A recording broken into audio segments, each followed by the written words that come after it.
Valtec சாலை தண்ணீர் தொட்டி தெருவில் 1383 கோடி மதிப்பீட்டில் 79 புதிய திட்டப்பணிகளை துவக்கி வைத்தும் 29 முடிவுற்ற பணிகளை தொடங்கி வைக்கிறார் முதலமைச்சர் மு.க.ஸ்டாலின். கூடுதல் தகவல்களோடு இணைந்திருக்கிறார் நமது செய்தியாளர் சடையாண்டி. இது குறித்த விவரங்களை பதிவு பண்ணலாம்.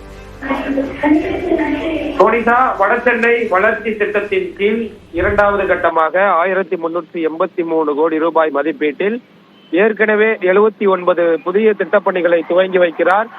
ஏற்கனவே முடிவுற்ற 29 பணிகளை திறந்து வைத்து தற்பொழுது வருகை தந்திருக்கிறார் முதலமைச்சர் மு.க.ஸ்டாலின் அவர்கள். முதலமைச்சர், துணை முதலமைச்சர், அது மட்டுமல்லாமல் அமைச்சர் பெருமக்களான மா. சுப்பிரமணியன், சேகர் பாபு, மேயர், பொதுமக்கள் என ஆயிரக்கணக்கான பொதுமக்கள் இங்கு கூடியிருக்கிறார்கள். வட சென்னையினுடைய வளர்ச்சிக்கு கிட்டத்தட்ட 29 திட்டப்பணிகளை திறந்து வைக்கிறார். மருத்துவ உபகரணங்களை கொடுத்து உதவுகிறார். மாற்றுத்திறனாளிகளுக்கு பல்வேறு நலத்திட்டங்களை வழங்குகிறார்.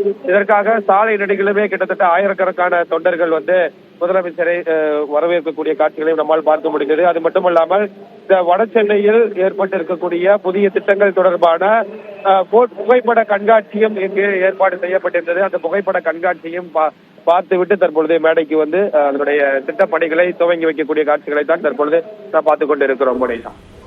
விவரங்களுக்கு நன்றி சடையாண்டி.